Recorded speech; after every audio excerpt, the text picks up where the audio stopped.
Hi, this is Sergeant Beast Larson.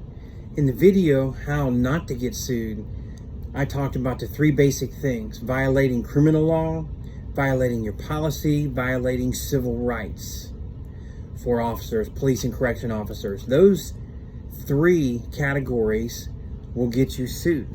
Today I'm going to talk a little bit more in depth for it. Excessive force. We all know what that is. Excessive. The Derek Chauvin case. I'm not going to say any more. There's a point. I made a video and I talked about that. There's a point he should have stopped. How about all the videos, a correction officer punching a handcuffed inmate sitting in a chair? That's excessive. Talking is not aggressive, which leads what will kind of hand in hand, excessive and inappropriate levels of force. You all been taught use of force. The levels: passive aggressive, active aggressive. Somebody just locks up like a noodle, wants to lay down. You don't go to deadly force. You don't go to excessive force. You're not to the batons unless it's allowed in your policy for just an arm bar, using a joint manipulation control technique, maybe, but maybe. You have to understand the difference of that, passive and aggressive. When they're passive, your mouth needs to be moving and talking. You need to talk. You need to figure this out. Find a way, find some neutral agreement between the two of you to get them to stop. If they won't, then you've got to be very, very minimal, like escort position, escort procedures, gently holding their arm and escorting them to move without getting into the heavy hands-on. Escalating too quickly. I watched a video and it was disturbing. A female officer goes to a house. She knows who the person is. It's a shoplifting situation. Goes there, she's talking to him, yelling, pointing at him. He goes up the stairs, yelling, got her hand up in his face like, "You're under arrest, you're going to do this, you're going to do that." He ends up turning around to grab her, end up on the ground. You know, you saw the video. She comes up, shoots the mom. Why did she go straight to the firearm? This is one thing I have a problem as a defensive tactics instructor. I always taught our officers. We were always taught. The other departments were teaching. You don't go straight to your firearm. Yes, you can explain if you're fatigued, if you've worked a 12-hour shift, if you're outnumbered. There's all those circumstances. I covered that thoroughly in the Use of Force Basics 101 video. But why do these officers keep going straight to the firearm? I'm retired. I've been through this as a police officer. Why straight to the firearm? You're moving too quickly. You're not using the 1+. And he was not reaching for her firearm. He was reaching up towards her head, upper body. You can't immediately assume he's going to kill you. He pulls the gun and starts shooting. Here comes a backup officer. And this was traumatic. He comes running in the house. Knee strike right to the guy's head on the ground, kneeling on the ground. No weapon, nothing armed. Why do you put a knee in somebody's head? Serious physical injury or death? That sounds pretty reasonable on that citizen's defense, doesn't it? Too quickly can get you in trouble. Think about how you're going to articulate this. Everything you do can end up in court. How are you going to articulate later to the judge and jury? Think about it on the day that you're making decisions.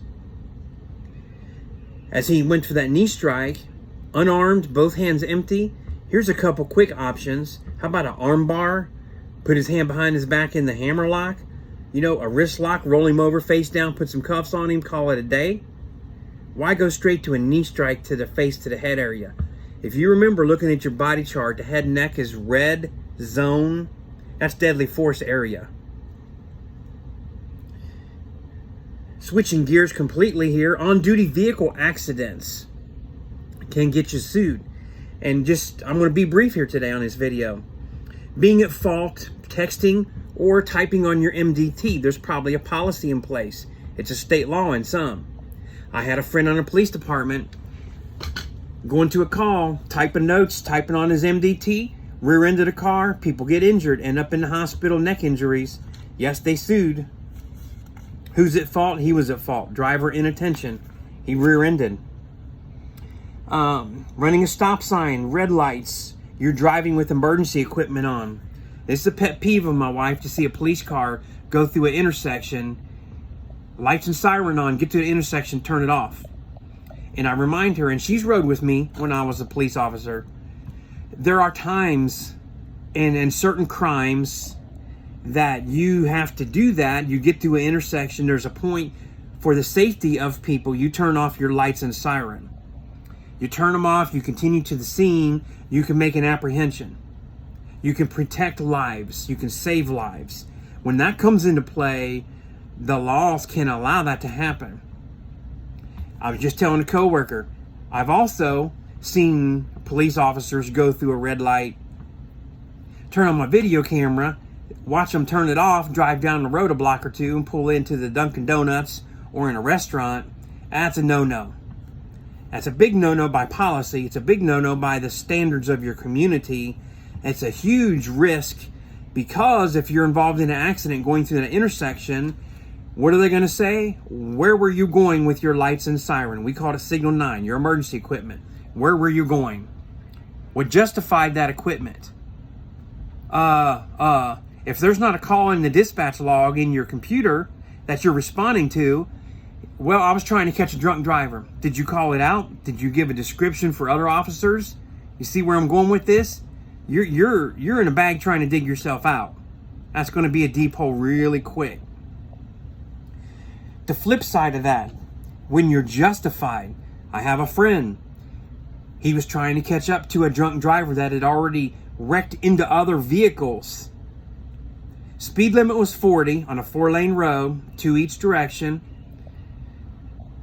He was only going 53 miles an hour, only 13 miles an hour over lights and siren, catching up to this drunk driver. When a vehicle turned left in front of him, they collided. One of the passengers was killed.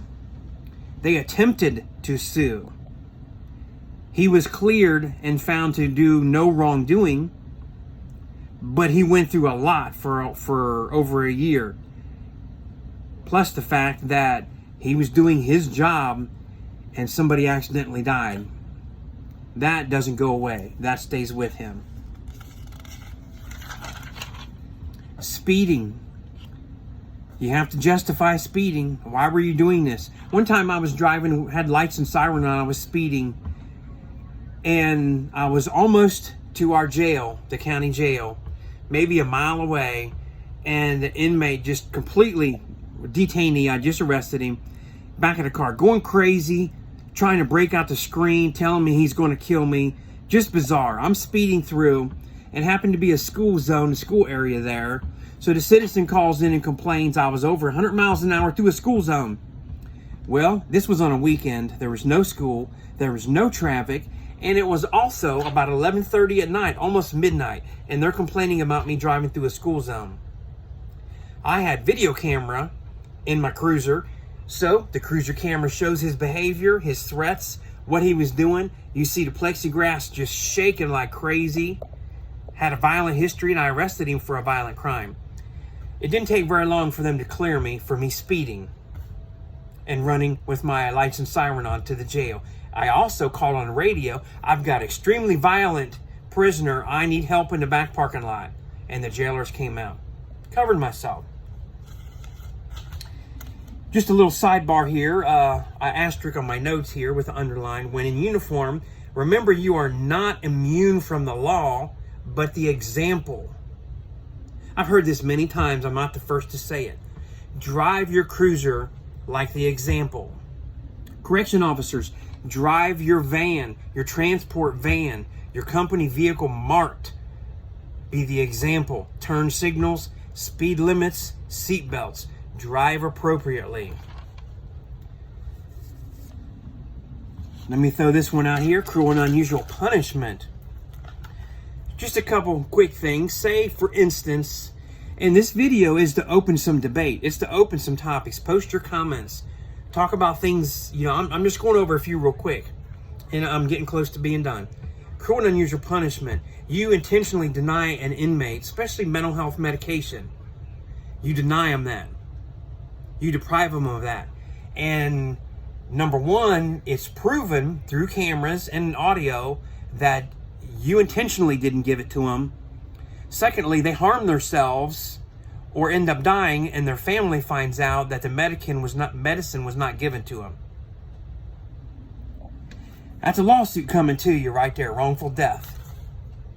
Yes, you're going to be liable. You deprive, you're going to be liable.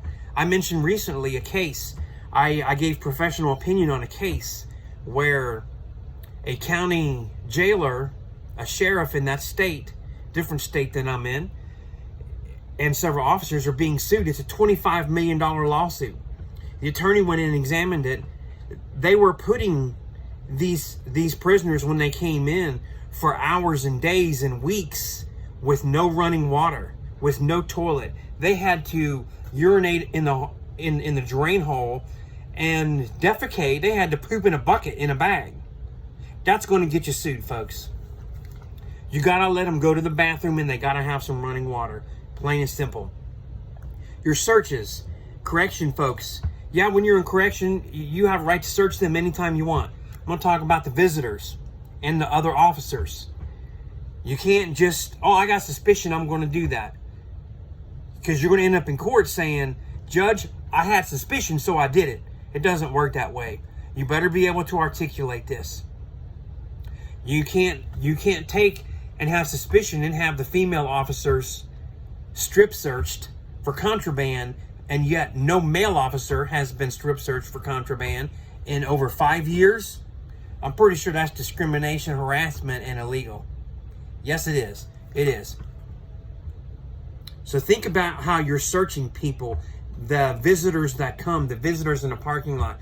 Yes, they crossed that line, but make sure you got your I's dotted and your T's crossed. Don't just say, I got suspicion, I'm going to do it.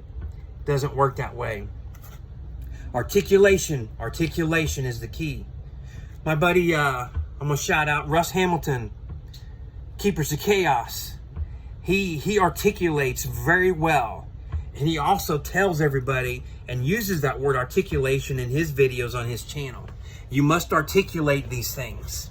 So Russ, thank you also for that word. Officers committing crimes. When you violate people's rights, citizens' rights, and you're in uniform, you can get sued really quick. Here's another one that happened in the county next to where I was a police officer. A police sergeant who incidentally had a cocaine habit, had a crew, he and another officer or two. There was miscommunication there in the snitching when it came down to the arrest. But he and at least one other officer on duty were committing burglaries and selling the guns they stole to buy cocaine. Your department and you will get sued for that, guaranteed. The checkbook got out as soon as that lawsuit was filed. I'm telling you. I have a friend on a SWAT team. I was a SWAT officer. He was on another department. A guy was going to commit suicide, so he shot him in the leg to prevent it. You can't do that. They wrote that $25,000 check really fast. Just giving you some examples here about officers. You can get caught up really quick. I understand that. Changing topics again.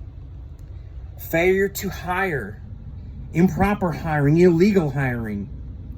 Why is a prison that has a lieutenant in charge of recruiting and hiring 90 officers short all the time? But yet he still has a job and they get bonuses to not hire? Yeah, you've read about this. You've read about this on the state level and on the federal level. They save money in the budget by not hiring people. They get a bonus. Well, guess what happens? Guess what happens when you intentionally fail to hire? Fail to hire, and officers get hurt. And the attorney says, wow, you've got one officer working 2 buildings. You should have 2 in each building. That means you're 3 officers short in every building, say A, B, C, D, E, F, G, H. If you're that short on shift, an officer gets hurt because of lack of manpower, that could be a big lawsuit. That should be a big lawsuit. Think about what I'm saying here. Don't hire illegally. People bring falsified documents, fake driver's license, social security cards. Make sure those documents are legal and real. Don't illegally do it. Don't hire people because of nepotism, neighbors, friends, cousin, all that kind of stuff. Your buddy from another job, you're going to help him out because you owe him a favor. When there's candidates more qualified than them and you hire anyhow, watch out for that discrimination coming. Watch out for that. Changing topics. How about a lot of correction officers forced to work double shifts, 7, 8, 9, 10 days in a row, to the point beyond fatigue. Our police department had a policy, you had to have 8 hours of rest prior to your shift, which means even if I worked 16 hours, I had 8 hours off. I've had an officer tell me they working 21, 22 hours in a row, expected to come back in 3 or 4 more hours, wreck and total their car on the way home. That could be a huge lawsuit. Because they're ordered to do it. When they tell them they're tired and say a captain tells them they have to, you have to.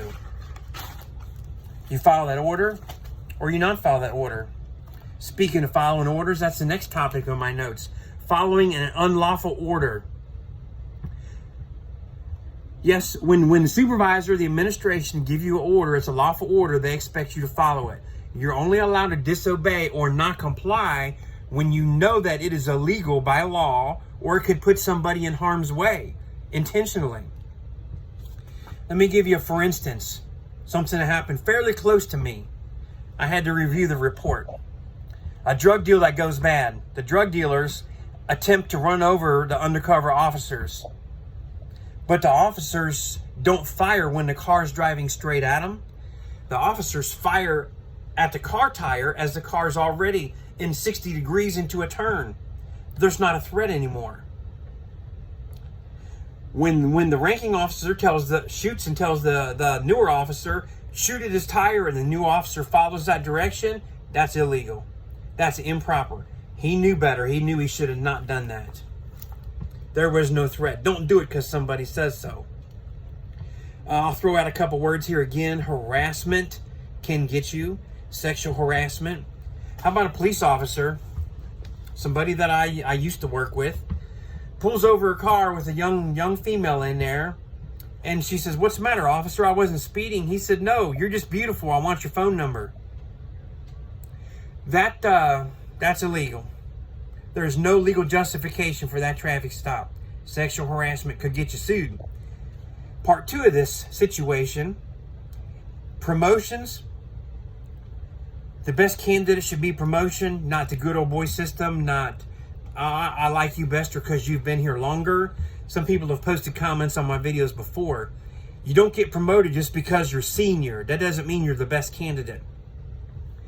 How about when you're on a sheriff's department and people are elected? How about when a person that does this pulls the girl over, asks for a phone number, and says, "You're beautiful, I just wanted your number." And instead of being fired and the lawsuit go away, somebody's family donates a whole bunch of money to the campaign fund and everything is just in the wash. All of that, illegal, could get you sued. Discrimination can get you sued. I already talked about promotions. I'm going to end with one last thing. It's 18 and a half minutes now. A canine officer, a good friend of mine, he was out training. 2 a.m., he's working his dog a little bit, just a couple drills in a subdivision, quiet. A jogger goes by, the dog takes off. Dog ended up attacking and mauling this lady that was jogging. Several reconstructive surgeries to her face. Totally an accident. No violation of anything. Just training the dog and the dog reacted. That's just being careful. We got to be careful. Gave commands, the dog didn't stop. The good note on that, the lady did live. She is healthy and fixed after surgery. The dog was not put down. The dog remained on duty and finished his career. A positive note to that story. But think about this, folks. There's a lot of things that we do in uniform and behind the wheel that can get you sued. Thanks for watching. Don't forget to subscribe. I'll see you next time. If you have any video topic for me, any ideas, post in the comments. I got a few more videos in the making very soon. Let me know. Thanks.